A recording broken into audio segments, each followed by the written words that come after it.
Hello and welcome to this ICMI20 interview of Erin Pizzey with myself, William Collins, and Elizabeth Hobson, leader of J4MB. Now, Erin Pizzey will be familiar to most of you, though we hope to explore some of the less familiar aspects of her work and life in this interview. Famously, Erin opened the first refuge for battered women in Chiswick in 1971 by accident, as she says. Yeah. Erin had already had an early brush with the Marxist feminists who were attempting to gain a foothold in the UK at that time. But previous experience with communism in China alerted Erin to its dangers, and she never had any truck with it. The success of the Chiswick house and the associated publicity attracted the growing feminist movement and attracted specifically their ire, not least because they wanted the cash. So 1974 saw the formation of Women's Aid in the UK, a federation which brought together under its umbrella the 40 independent refuge services which existed by then. That was a lie. Is that a lie on the website? Yeah, I must admit, when I saw 40, I thought in 4 years, no, I don't think so. I think there's only one actually. And I do want to explain to you something, because it happened very specifically, because I was extremely politically naive. None of us in the refuge had any real political experience. My political experience wasn't political with communism. They captured my father and my mother and my brother in Tin Sin in 49, and they were under house arrest. And I didn't see them. We didn't know whether they were alive or dead, actually, for 3 years. So when they came out, it was horrific, the information that came out of them. My father was a diplomat, and his job, most of his life, was to fight its encroaching communism. So when we, very unwisely, mothers and I used to sit at 10 o'clock in the morning all together and decide what we were going to do for the day. And we were talking about how we could actually encourage other people to open refuges, because we had stacked the ceiling.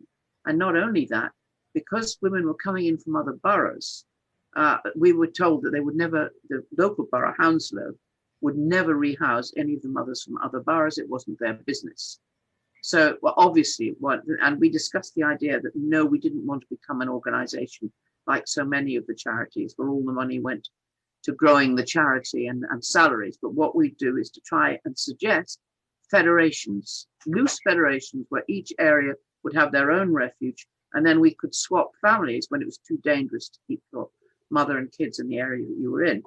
So we called a tiny conference. We had a church hall, which we used to use for our children playgroup. And so we made the date, and it was in 1974. And we went trundling along quite happily, expecting, we knew that Dublin Women's Aid were coming in, because we'd gone over there to help them open. And men were involved in the opening and involved in all the organizing, as they were in our refuge. And then suddenly through the door came all these small organizations. And to our horror, because we were the national charity at that point, they voted themselves into the National Federation of Women's Aid. And we sat there like lemons with our mouths open, because we'd never even been involved in all this voting kind of stuff. And we looked at each other desperately. And we said, we'll abstain. And actually, that whole story is in a book called Sweet Freedom, which was written by Anna Coote and Beatrix Campbell, who are avowed gender feminists. If we have time, I can read you their excerpt where they describe what they saw happened. Right. So that's very useful, Erin, because that I must admit, when I read that on the website, I thought, that 40 in that many years, that doesn't sound right. It sounds like, if I'm understanding you correctly, they effectively set up a load of basically puppet or shadow companies to act as way in which they could vote you out. Is that the basic? Right. And what we hadn't realized is they'd all been meeting to arrange all this, unbeknown to us.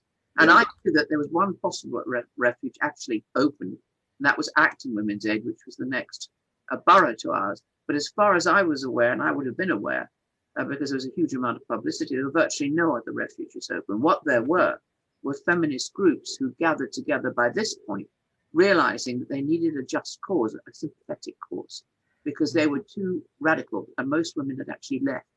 Because in those days, you paid your £3.10, which is a lot of money for a housewife in those days, to join. And then you were incorporated into this Marxist nonsense. So we knew that there were, and anyway, but the groups came down and they voted, as you said, they voted us out. And what they did is they went straight to the Department of Health and Social Security. We had a tiny grant of $3,000 a year.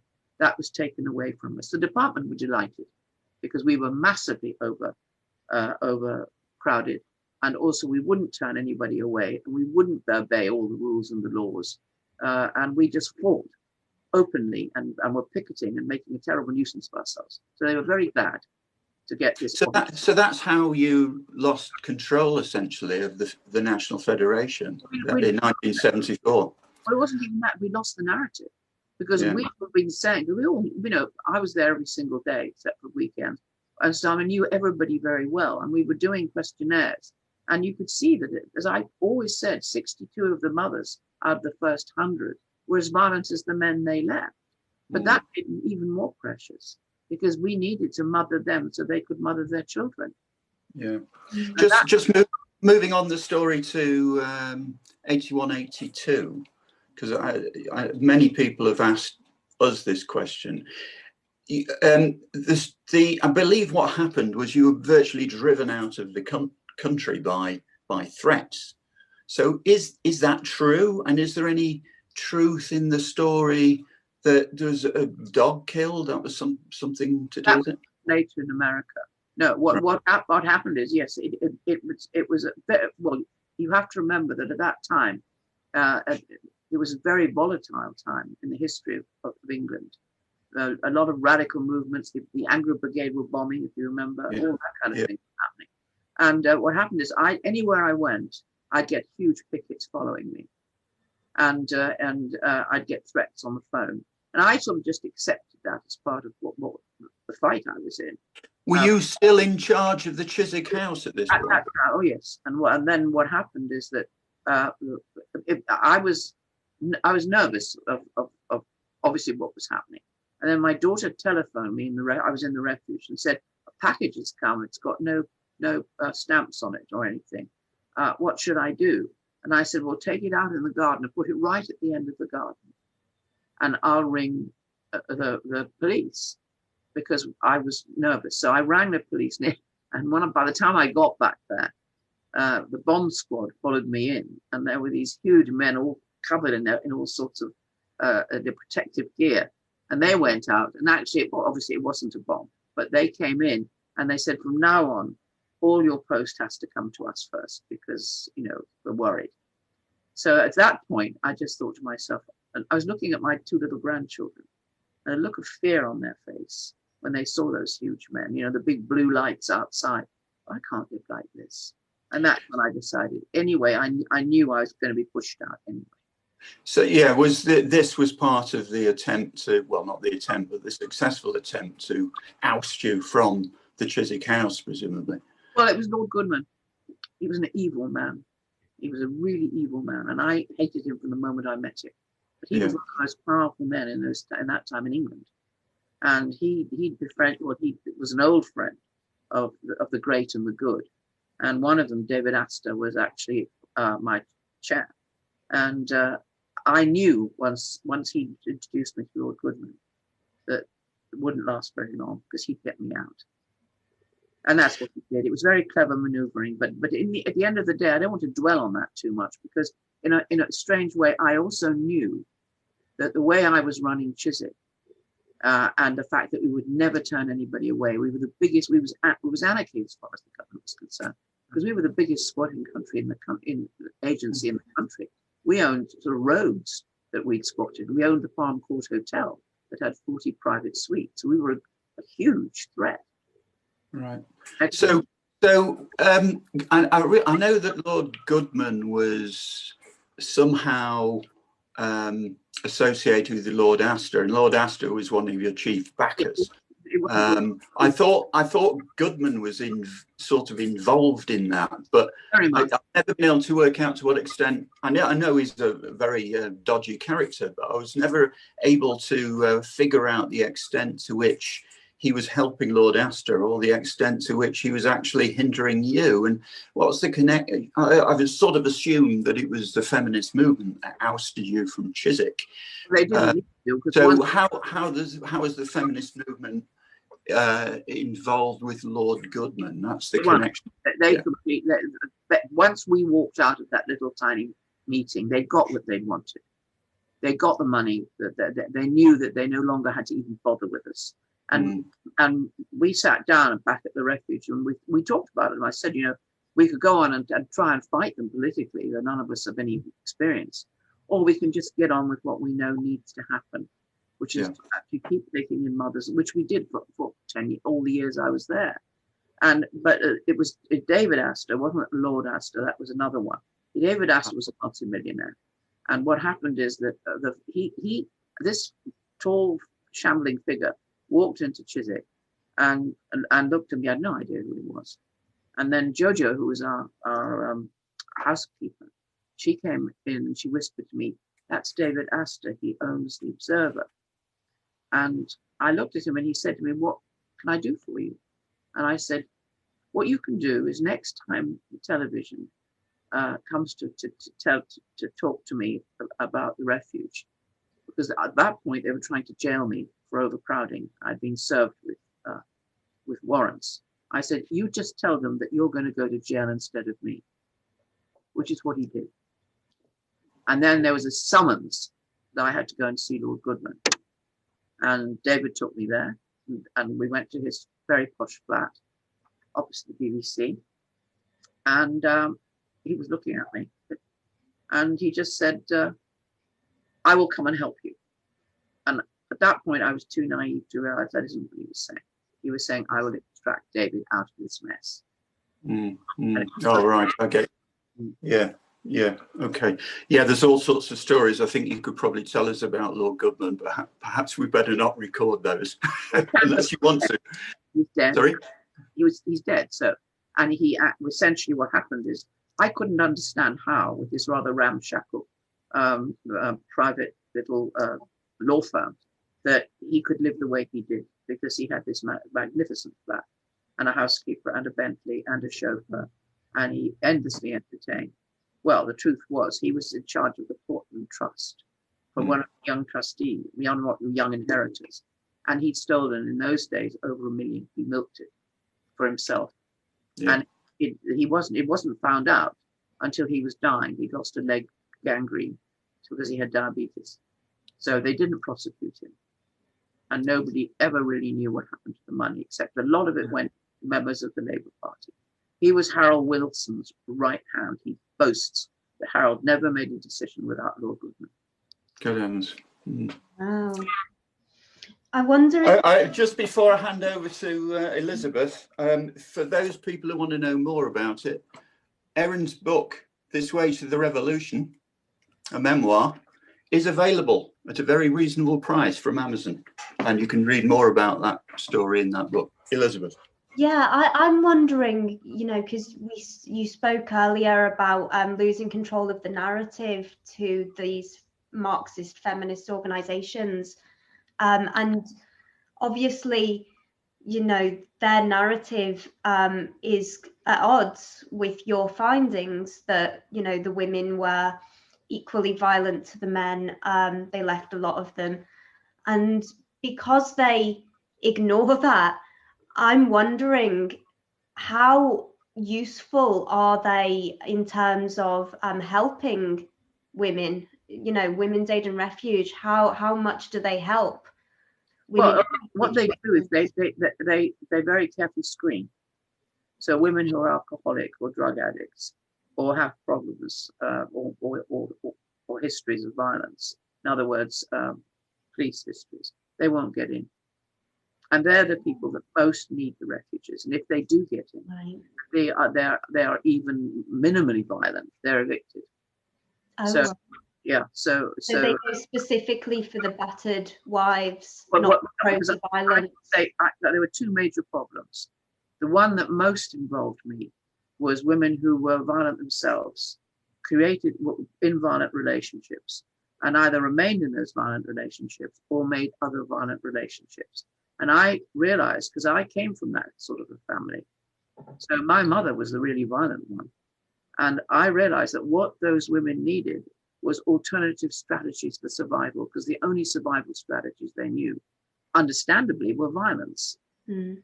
And but the other side of the coin was women and men who by accident get involved with a violent person.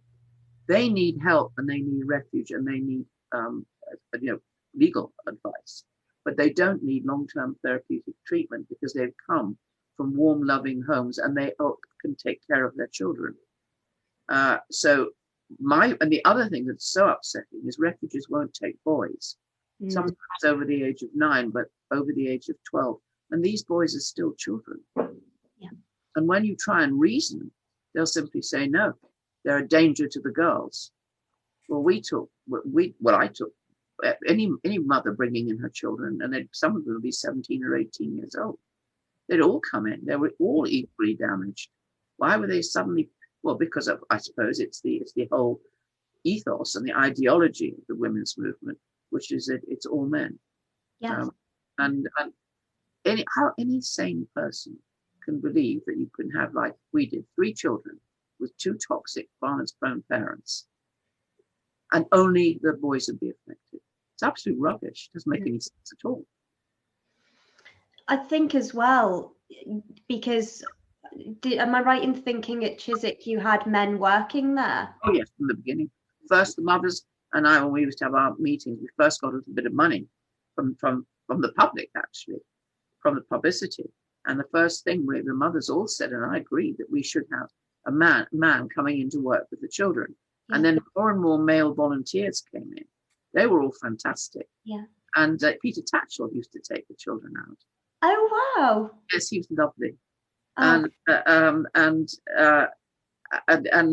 it for us, not just for the children, but many of the women had no real appreciation of how a man could be gentle and still be a man. Yeah. And Mike Dunn, who was my right hand, and Ashby was my left hand, the two of them were fantastic. Mike was a huge, great rugby player, Irish. He'd been a priest for about 3 weeks, and then discovered another calling. And the mothers used to say, "Well, Mike's not a man," and I'd say, "What do you mean he's not a man?" "Well, he never hits anybody." I know, but you understand that, you see, because that's what they knew. Yes. But it seems to me that it would be really important to give everyone who's coming into this situation positive male kind of references, so they do understand that. He always follow the money. When it comes to domestic violence movement, it's $1 billion industry, and it's you think about it, it's actually it's earmarked a women-only area. So the history of it, which is in This Way to the Revolution, it was started in America, and the idea at that time was left-wing groups, men and women, working to destroy capitalism. Well, after a period of time, a group of women in Washington said, no, what we need our own movement.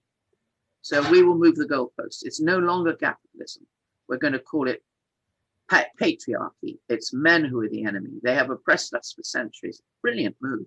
I mean, as a strategy for raising money, it's second to none. You think of all the gender studies in universities across the Western world. Only women could teach, therefore only women professors will get tenure for that. So, and it goes into everything, and particularly into the refuge movement. William Collins. William? Yes. You were the one that had a look at the financials for refuge, didn't you? That's right, yes. It's a few years ago now, but yeah, it came out as about, in the UK, about 300 million a year is what they're getting, mostly from public funds and mostly via local authorities, but with quite a lot of private charities giving as well, particularly things like Comic Relief and Big Lottery.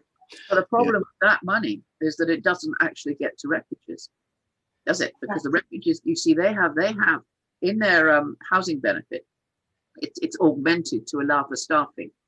So refugees are pretty much, not all of them, but most of them are and don't need much. All that extra money goes into the gender feminist movement. That's what actually keeps it going across, not just with us, across the Western world. And it's billions that are going in.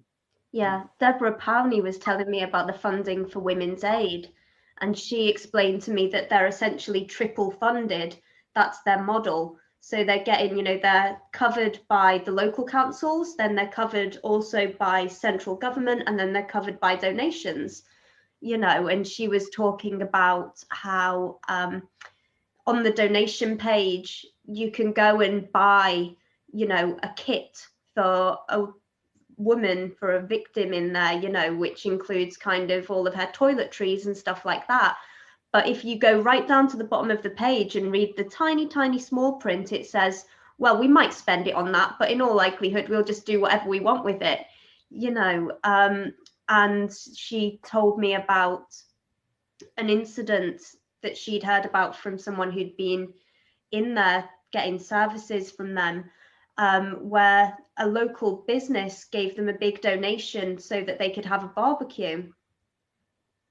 And there was a big, check giving ceremony, and with all the women kind of having their photograph taken.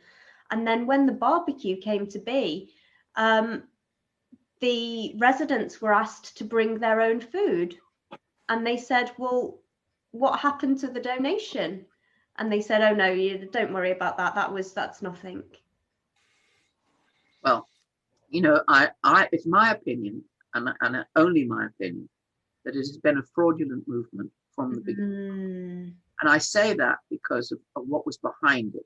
And what was behind it is the desperation of it's called the Women's Liberation Movement in those days. Worked in the office in London, off Shaftesbury Avenue. They had an office. And I saw then the donations of £3.10 from women all over the country. And they used to rip open the letters, take the cash out, and then just throw the letters into this big cupboard. And I took out the letters and tried to answer them, because there were women who were in all sorts of different situations asking for help. So I wasn't under any illusion about what would be happening. And to this day, next year is the 50th anniversary of the opening of my refuge. And I don't look forward to it with much happiness, because it's a vision that's failed. Can I just interject at that point? Because I was going to ask you, can you associate a date with the opening? Because we're going to need that, aren't we? Yeah. I think that it opened in I think November. And it's going to be really hard. I mean, even trying to get any of the TV stations interested, because in a sense, you have to remember that the narrative has been in the hands of Refuge, particularly because Sandra Hawley has very, very glittery, glossy people around her, including Cherry Blair, which is no surprise to me. But they will almost certainly be making hay with the 50th anniversary themselves. So there needs to be a counter narrative, however hard we find it to get mainstream media attention. That we need to mount some sort of counter narrative that's telling the truth. But no, they won't, because they don't consider 1971. If you look at the websites of both Women's Aid and Refuge, you'll see that I'm airbrushed out. Yeah. Oh yeah. The date they put in is 1974. Oh well, in that case, next year we have a clear run at the publicity. That's good. Erin, can I just ask on that note, the note of they didn't really ever have the interests of women at heart.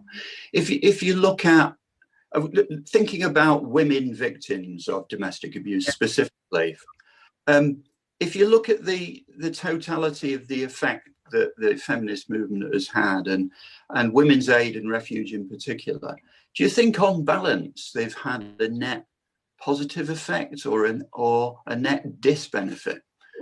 It's been immensely positive for women who just needed refuge and a helping hand. And there are good refuges. I mean, one of the ones I'm very close to is in North Devon, and it's run by Sue Wallace. It's a very, very good refuge, and there are good refuges. But having said that, because they refuse to accept the most of the refugees, and certainly the feminist ideology.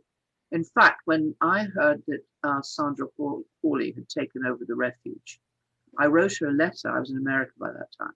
Said, anything I can do to help you? And she wrote back and said, well, there's nothing because women don't need therapeutic intervention. Women are victims of male oppression. And she closed down all the projects. One of the projects that was very close to my heart was the boys' project. They had their own house. So the older boys, I used to apprentice them, each one, to different men who had skills, whether they were plasterers or plumbers or electricians or whatever. And those mentored they mentored my boys, and the boys worked and they were paid. They couldn't get a welfare, and they had their own house and they made their own rules, and it was such a good project. And one of the things I have to tell you, because it's so indicative of how we don't understand people who are violent, that those great big boys, many of whom had histories with the police, I had a room that was dark brown, big dark brown comfortable carpet with big bean bags, and I had a whole row of Tonka toys and forts and soldiers, and you'd have these huge lads all lying on their tummies on the floor playing. But you can't play if you're in a violent family. Isolated. So part of you is crippled, stuck at that 3-year-old rage of a child that has been abandoned, betrayed, and traumatized by sex and violence. And if we would only listen, if we would only run the refuges as therapeutic communities, mothers, so they can mother themselves and their children, we could empty mental hospitals and prisons. But nobody would listen. Erin, if we look back on our lifetime, we've seen the dissolution of the extended family. We've seen the dissolution of tight-knit local neighborhood communities. We've seen the deliberate destruction of the nuclear family. What part do you think those things have played in what we now see as the prevalence of domestic abuse?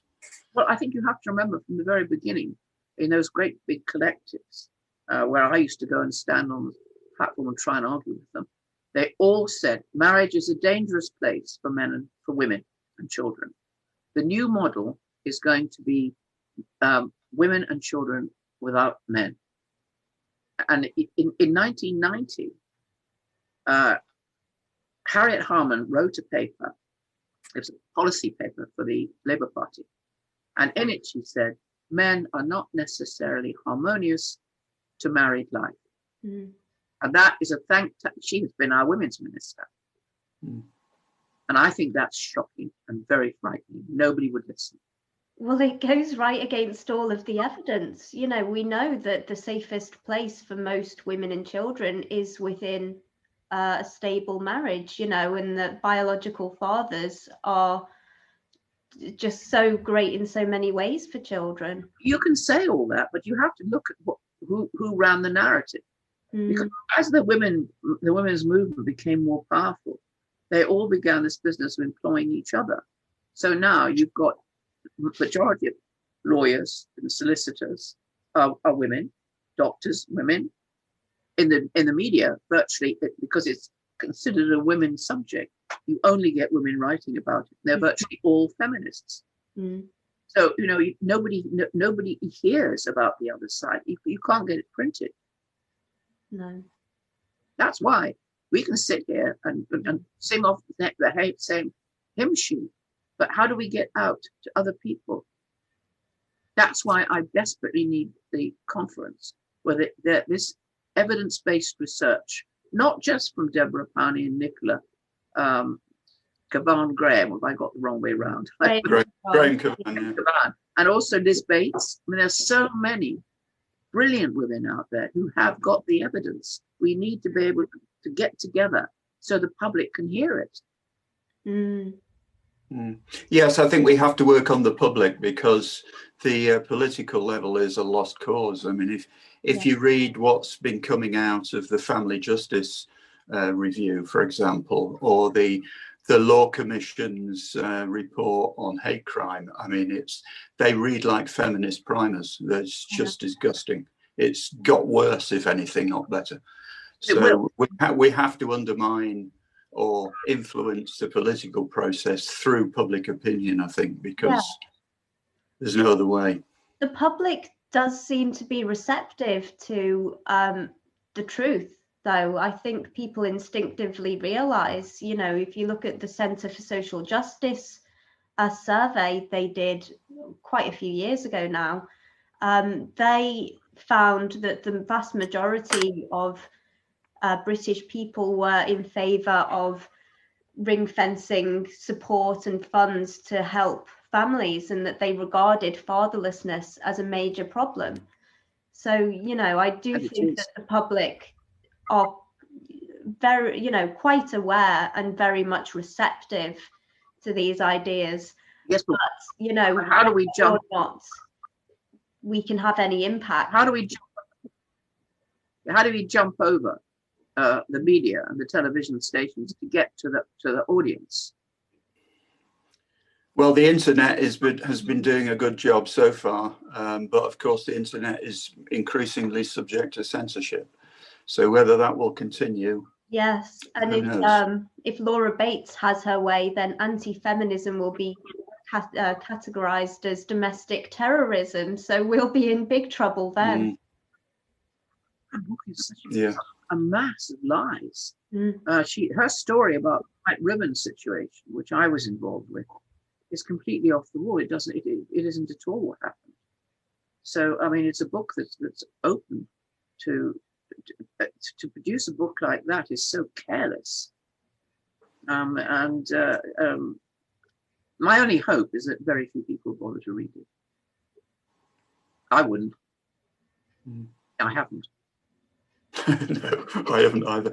Erin, can I move the story on? After you left the UK in 81, 82, you then went, I think you went to the USA to begin with, and subsequently lived in many countries, including Italy, for a long time. I was married to an American at that point. So I went and took my whole family to Santa Fe, New Mexico, where I thought two things. One is, I never want to have to be desperate for funds, so for a refuge. So this is naive that I was. I thought, well, I'll have to write a bestseller.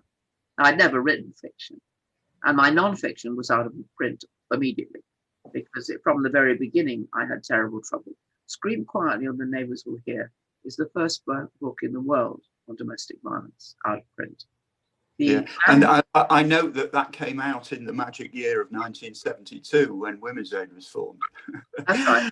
And the narrative you were presenting in that book was very different from the feminist one then, and still is now.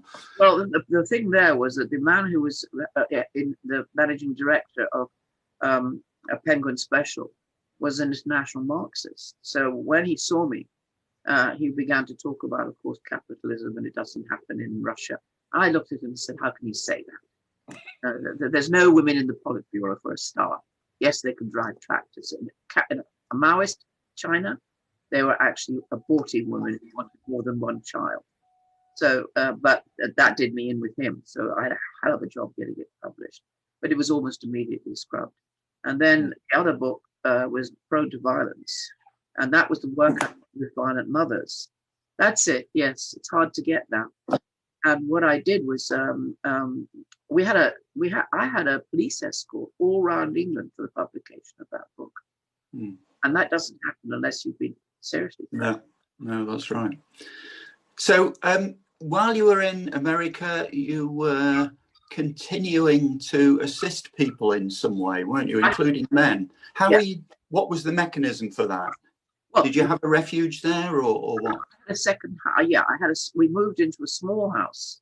Then with the publication of The Watershed became a huge bestseller, thank God, because that's what I wanted to happen. Then it was my money. I could do what I liked. And then I had this small house And for a lot of the time, we used that as another refuge.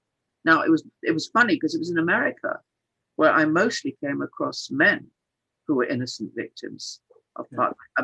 I was shocked by the aggression of American women, and I still am to this day. You know, yeah, it's interesting because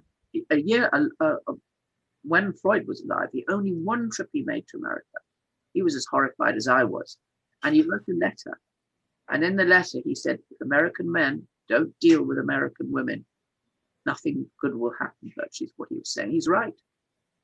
And so what we have is men would know what the work I did. Everybody did, because I was in a big community, and they'd come to me and I'd take on their histories, I'd take on their cases, and I'd fight for them in courts. I was well known in the Santa Fe courts. Right. That and pedophilia, that was the other thing because Santa Fe was, at that point, 1982, it was pretty lawless. There were only two district attorneys, and most of the pedophile cases just didn't get anywhere until I came along. And again, I made it my business to find out where it was happening and then deal with the victims of it. This was all male paedophiles, was it? Or No. There's many female paedophiles, but they can cover themselves up. For instance, the women paedophiles will use suppositories or their fingers. And it's much more insidious because it's difficult to pin down. But oh yes, I mean, there is no such thing as, you know, women and men can be equally evil as each other. And until we accept that, one of the problems at this moment, and it's largely men like their women on pedestals, particularly their mothers. Yeah. Oh yeah. And they've got to learn to get over that. Yeah. It's gynocentrism is what we call it. Yeah, that's what it is. That you've mentioned the novels. You wrote 10, I think, altogether. Yeah, 10 or 11. Yeah. So the first one was a runaway success, was it? I never knew. Yeah, so you made a lot of money. I must say it's an unusual strategy to write fiction for money. It doesn't work for many people, but clearly did work for you. Well, it's actually, the thing is that my novels are deeply psychological, and because all my non-fiction was out of print, I put an awful lot of what I felt about the women's movement into my novels. Right. I was going to ask you that. Was the novel writing really a way of getting your version of the narrative back? Both, because, you know, if you ever come across a serious narcissistic exhibitionist in a relationship, then you don't realize until it's far too late how very dangerous that relationship is. And that's what The Watershed's about. The woman starts the book, she's sitting in a mental hospital where he's put her, and he comes and visits her every night, and everybody thinks he's wonderful. So my books are largely very deeply psychological, you know, and it's important, you know, and some of them are more important than others. But it took a bit of time, because in the 80s, one of your problems was the majority of editors, women editors, were gender feminists, of course. And I was bounced from one gender feminist to another. And then the final one said, I hate you, I hate your books, I don't want to publish them. Fair enough. Wow. Well, because, you know, as a radical, she was a radical lesbian. And my books are all about men and women loving, fighting, hating each other, but ultimately the need that we have for each other and for our children. So did you stop writing novels because you couldn't get published any longer, or did you stop writing them because sales had dropped off? She organised it. She was HarperCollins editor to remain to all my backlist of novels, which is so nobody can get my books. You can only get them. You can get second hand. Yeah, second hand. But, you know, it'd be quite nice if they were still in the shops, wouldn't it? Yes, yeah, that's true. Yeah, I got one the other day. This one. Remember that one? Oh, The Wicked World of Women. Yes, I do. Yeah. I've not read it yet. Fun to write. Yeah, I actually did the trip. It's all about three women who can hire a yacht and sail from Elba right the way down. It's a great book, actually. I enjoyed it. Oh, good. I'm glad I've got that one. Were you staying in the Cayman Islands at the time when you wrote that book? So what I hadn't realised is that the community we lived in, because I had grandchildren, and they were little and they needed to go to school. So we lived in a sort of a community, a gated community called El Dorado. And we were the only black family. And a lot of boys grew up in my house. And so they'd come out to visit. So there'd be strapping great lads doing all their kung fu on the front lawn. I used to ask them not to. So there was terrible panic among a lot of them from Louisiana and Baton Rouge families. And, you know, I remember just saying to the woman, one of the women, why don't you just put your white Ku Klux Klan hoods on and your uniform and come and burn a cross on my lawn? It'd be so much simpler for all of us. Yeah, it was that bad. So eventually I went down to see Billy, who was my travel agent. So where can I go in the world that my grandchildren can have a chance of growing up without racism? He said, the Cayman Islands. It's 60% mixed race. So we packed up everything, 8 dogs, 3 cats. The family, which was getting bigger and bigger, ended on this tiny 12-mile island called the Brac. And I lived in a pyramid, a 50-foot pyramid on the beach with everybody. And then my daughter got married and they moved out. It was a lovely, lovely, lovely time, but even lovelier when it was time to leave after 4 or 5 years. I'd sort of written Swimming with Dolphins there. And I'd always wanted to live in Tuscany. Yeah. So my children were all settled. So I moved to a forest in Tuscany. And I lived there by myself with the 4 dogs and cats, and would have still been there, except that I knew I had to come back because my work wasn't done. And I did come back. And I've been making a nuisance of myself ever since. Does it frustrate you, just going back to domestic violence, does it frustrate you that nearly 50 years ago, the familial origins of domestic violence were so well known to you, and yet even now it's still denied? And you know, does it frustrate you that you see the way that genuine domestic violence victims are treated is so essentially counterproductive? It doesn't frustrate me because I think I knew from the very beginning. It was very simple. At one point, when the persecuting was at its worst, and and I've been to Acton's court, and we managed to win that argument, and then we were up in the High Court, and then from the High Court up to the House of Lords. And I knew from the very beginning if I was going to take this on, this is really the trajectory that I had chosen, because that awful woman King, who was a violent man anyway, he was the head of Hounslow Council. He had called me in and he sat there and he said, Mrs. Pizzey, you can have everything you like. All you have to do is to keep to the 36 mothers and children. And I just said, I can't. And that's the choice you make, isn't it? And now, I mean, I live in one room. It's a lovely room. I'm very happy with it, but I have absolutely nothing. I have a 15-year-old car that I love. And you know what? It's actually quite comforting because no one can do anything to me because I have nothing to take. Yeah. Are you a religious person, Erin? Yes. Well, put it this way. I'm a lover of God in all his aspects, but not man-made religions. You know, a believer, absolutely, that potentially we are all divine. And I actually said that to a very frightening man on the doorstep who was threatening me. And I just looked at him and I said, do you realize that you are potentially divine? And they stopped for a moment and his eyes filled with tears. And he walked off.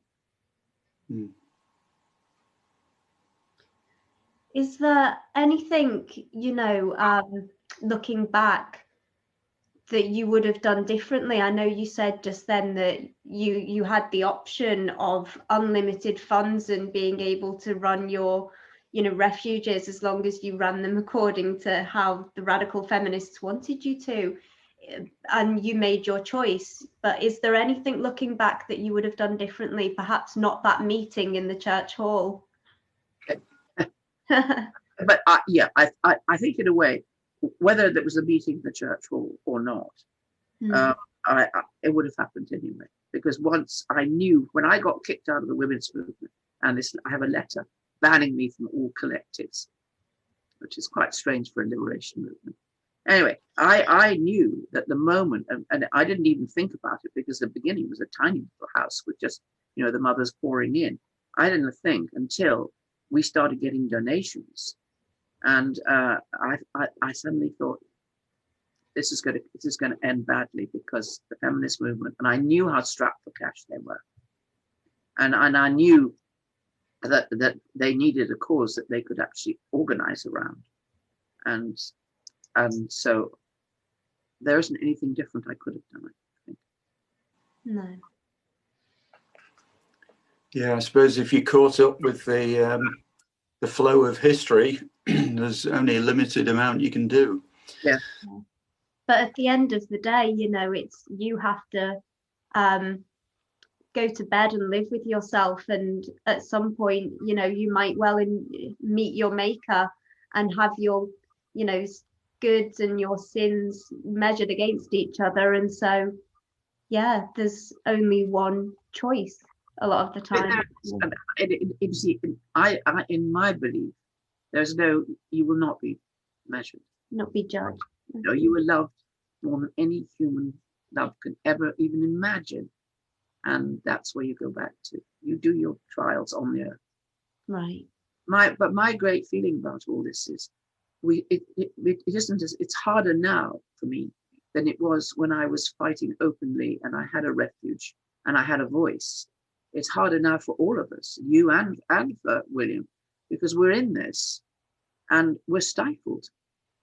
I mean, there is a very good documentary maker who's trying to make a documentary of the work that I'm doing, and going and helping me go through the archives to actually look at the history of it all. And it's all there under my bed. But the thing is that she can't get any television station to take it, which is no surprise to me. I know. I mean, I wish it didn't still surprise me, but it amazes me, because we're talking about a really good and important story. And the fact that all of these sectors, like, including the media, are just so infiltrated with these radical feminists. The other part that's such the worry, you see, what tends to happen, an awful lot of women's solicitors will actually say to a woman who wants a divorce, claim domestic violence. Yeah. Because it'll fast track. Yeah. Now, if that isn't fast enough, you then claim that he's molested your children's children. And that will do it. He will be out. He will never see his kids again.